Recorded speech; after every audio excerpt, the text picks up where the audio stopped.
Hello दोस्तों, स्वागत है आप सभी का आज यूट्यूब पे जर्नी चैनल पे। तो दोस्तों कैसे हैं आप? आशा करता हूँ आप सभी स्वस्थ होंगे, मस्त होंगे और अपने पढ़ाई को अच्छे वे में चला रहे होंगे। ठीक है, तो आज मैं आप सभी को यूपीएससी यूपीपीसीएस आंसर राइटिंग श्रृंखला में यानी कि उत्तर लेखन श्रृंखला में एक हमारा नया आंसर लिखने वाला हूँ मैं। 8 अंक का होने वाला है जो कि ठीक है। जो हमारा प्रश्न है, भारत की डिजिटल अर्थव्यवस्था के मुख्य संचालक के प्रारूप को दर्शाते हुए डिजिटल अर्थव्यवस्था के लाभ बताइए। तो दोस्तों आप लोगों को पता होना चाहिए कि अगर 8 नंबर में अंक क्वेश्चन आता है तो हमें उसको इधर उधर नहीं करना है, सिर्फ जितना पूछा जा रहा है डायरेक्टली उतना बता देना है, उतना कंटेंट दे देना है, बस बात खत्म। ठीक है, तो चलिए यहाँ पे देखते हैं हमने किस प्रकार से इसको जो है यहाँ पे आंसर किया है। तो यहाँ पे मैंने डायरेक्ट हेडिंग डाल दी है कि भारत की डिजिटल अर्थव्यवस्था के मुख्य सूचकांक। ये डायग्राम मुझे आता था तो मैंने इस डायग्राम को ही आराम से बना दिया। देखिए 5G हो गया आएगा। 5G के अलावा हमारी सरकारी पहले जैसे कि डिजिटल इंडिया, अवसंरचनात्मक जो है अवसंरचना की विकास। ठीक है, अवसंरचना विकास में जैसे भारत नेट प्रोजेक्ट। ठीक है, नेक्स्ट है स्टार्टअप इन इकोसिस्टम की समृद्धि जैसे कि स्टार्टअप इंडिया एग्जाम्पल के रूप में। फिर डिजिटल साक्षरता में एग्जाम्पल लिया है हमने PMGDISHA। ठीक है, ई कॉमर्स का उदय है जैसे कि open network for digital commerce. Then वित्तीय समावेशन जैसे एग्जाम्पल के रूप में ले सकते हो प्रधानमंत्री जन धन योजना PMJDY। ठीक है, नेक्स्ट है डिजिटल इंडिया एग्जाम्पल के रूप में इसका वो हो जाएगा सरकारी पहलों में डिजिटल इंडिया ले सकते हो।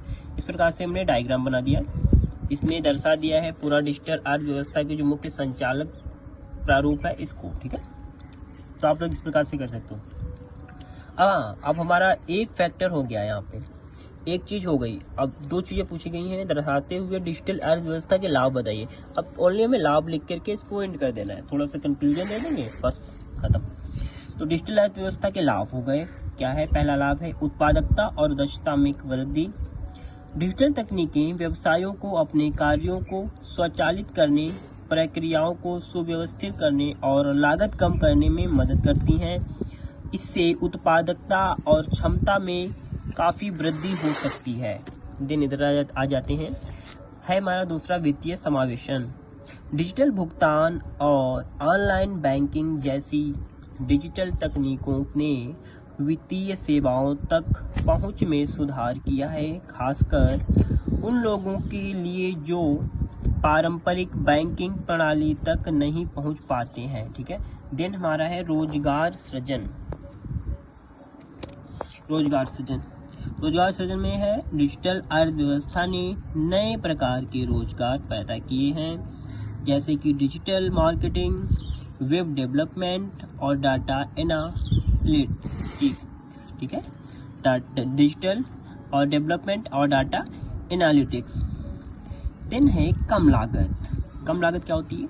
डिजिटल तकनीकें व्यवसायों को कई लागतों को कम करने में मदद करती हैं जैसे कि मुद्रण यात्रा और भौतिक बुनियादी ढांचे की लागत। ठीक है, अब मैंने यहाँ पे छोटा सा कंक्लूजन दे दिया है, ये मेरा कुछ बड़ा हो गया, बट आप लोग चाहें तो 3 या 4 लाइनों में यहाँ तक दे सकते हो, बड़ा नहीं है। ठीक है, तो निष्कर्ष में है कि डिजिटल अर्थव्यवस्था के लाभों के साथ साथ कुछ चुनौतियां भी हैं। इन चुनौतियों का समाधान करके हम डिजिटल अर्थव्यवस्था के लाभों को अधिकतम कर सकते हैं और एक अधिक समावेशी और समृद्ध समाज का निर्माण कर सकते हैं।